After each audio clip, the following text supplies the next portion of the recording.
Dalam sejarah perjuangan kemerdekaan Indonesia, Panitia 9 dan Piagam Jakarta memainkan peran penting dalam merumuskan dasar-dasar negara yang baru merdeka. Kedua elemen ini merupakan tonggak awal yang menentukan bentuk dan arah negara Republik Indonesia. Berikut adalah penjelasan mengenai Panitia 9 dan Piagam Jakarta serta kontribusi mereka dalam pembentukan negara. Panitia 9 adalah sebuah komite yang dibentuk oleh Badan Penyelidik Usaha-Usaha Kemerdekaan Indonesia pada bulan Juli 1945, menjelang akhir Perang Dunia II. Panitia ini bertugas merumuskan dasar-dasar negara Republik Indonesia yang akan berdiri setelah kemerdekaan. Panitia ini terdiri dari 9 anggota yang mewakili berbagai kelompok dalam masyarakat Indonesia pada saat itu. Anggota Panitia 9, Ketua, Insinyur Soekarno, Wakil Ketua, Dr. Andes Muhammad Hatta, Anggota, Kiai Haji Mas Mansur, Dr. Ade Supomo, Profesor Dr. Raden Supomo, Haji Agus Salim, Sultan Syahrir, Abi Kusno Cokroswioso, Mr. A. M. Prawirodirjo. Tugas utama Panitia 9 adalah merumuskan sebuah naskah yang akan menjadi dasar hukum dan ideologi negara. Panitia ini memainkan peran kunci dalam mengatasi perbedaan pendapat di antara para tokoh bangsa mengenai bentuk dan prinsip negara yang akan dibentuk. Piagam Jakarta, yang dikenal juga sebagai Jakarta Charter, adalah dokumen penting yang disusun oleh Panitia 9 pada 22 Juni 1945. Dokumen ini berisi rumusan dasar negara yang dijadikan sebagai landasan bagi UUD 1945, Konstitusi Pertama Republik Indonesia.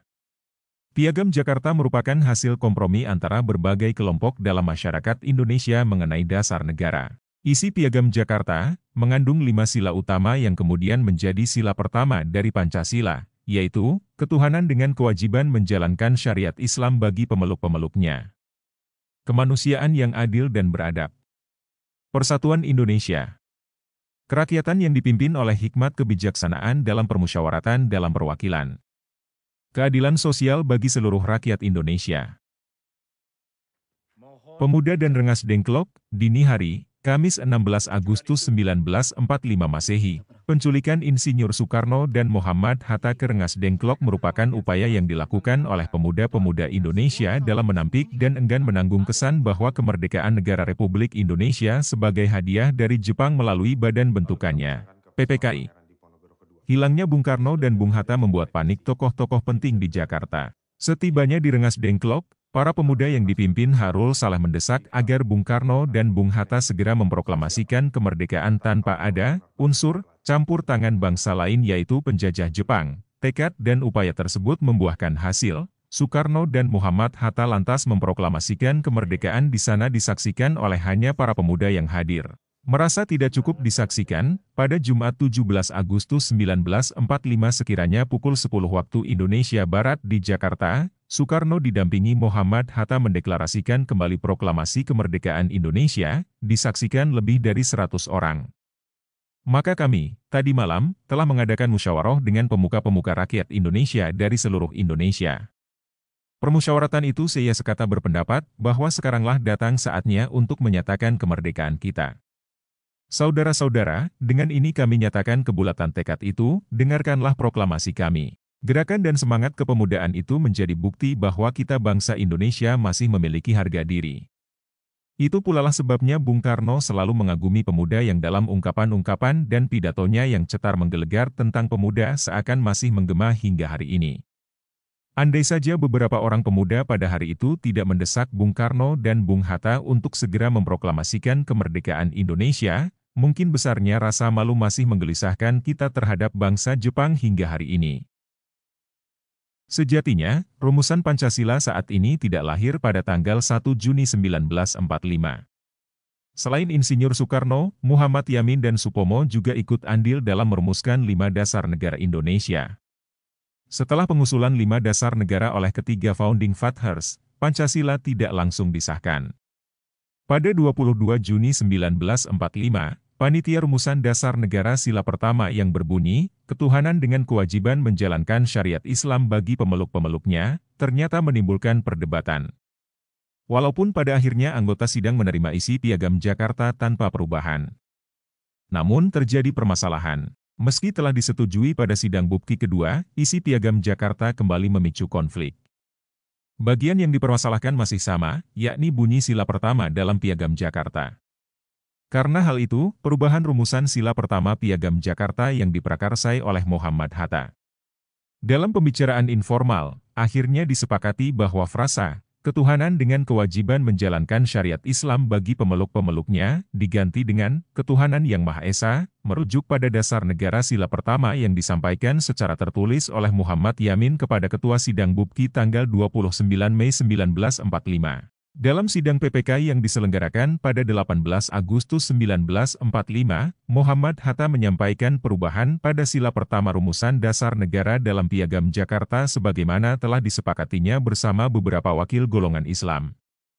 Setelah melalui perubahan tersebut, Piagam Jakarta diubah namanya menjadi Pembukaan UUD 1945 dan diresmikan oleh PPKI pada 18 Agustus 1945 yang di dalamnya termuat 5 dasar negara Indonesia yaitu Pancasila yang sampai saat ini kita baca dan dengar. Awal tahun 1950 merupakan kepastian tentang sejarah lambang negara Garuda Pancasila. Urutannya, berdasarkan Konstitusi Republik Indonesia Serikat tahun 1949 Pasal 3 Ayat 3 pemerintah menetapkan materai dan lambang negara, maka pada tanggal 10 Januari 1950 dalam sidang Kabinet RIS kedua, dibentuk Panitia Lambang Negara di bawah Koordinator Menteri Negara RIS yaitu Sultan Hamid II dengan susunan panitia, Ketua, Profesor Muhammad Yamin, Anggota, Ki Hajar Dewantoro, Pelopesi, Muhammad Natsir, Profesor Purbacaraka.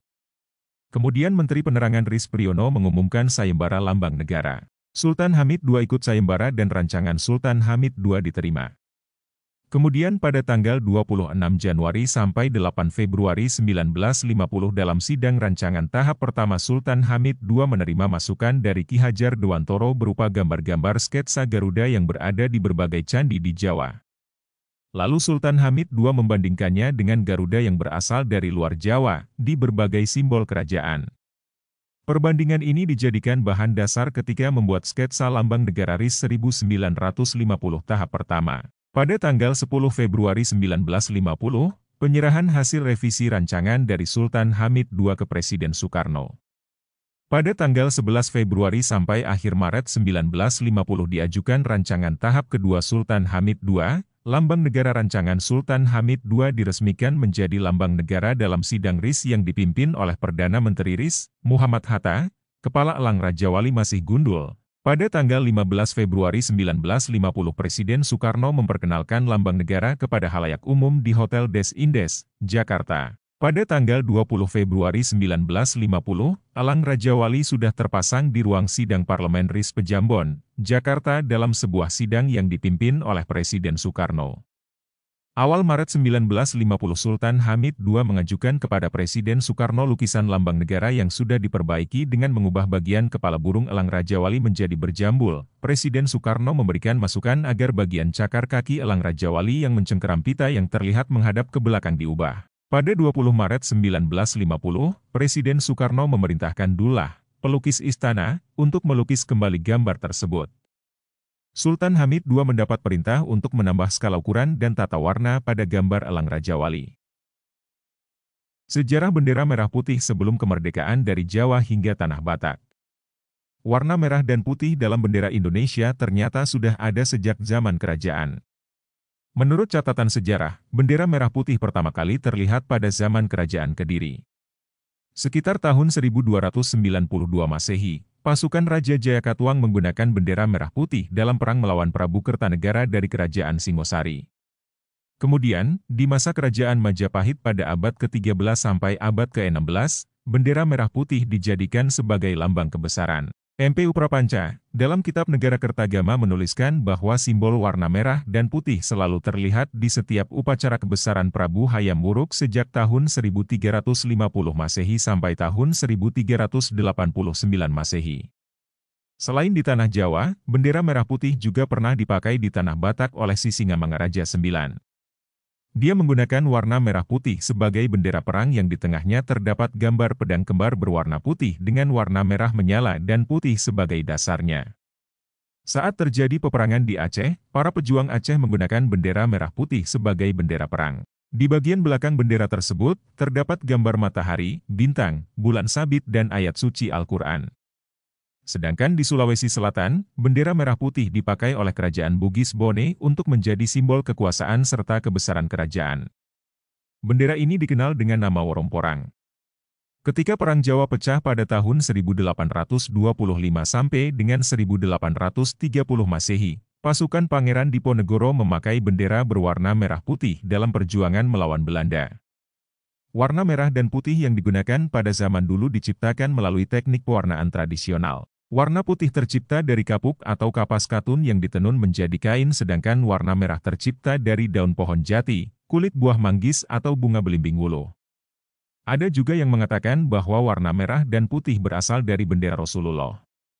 Akan tetapi, seorang penulis sirah Nabawiyah bernama Al-Mubarakfuri membantah pernyataan tersebut.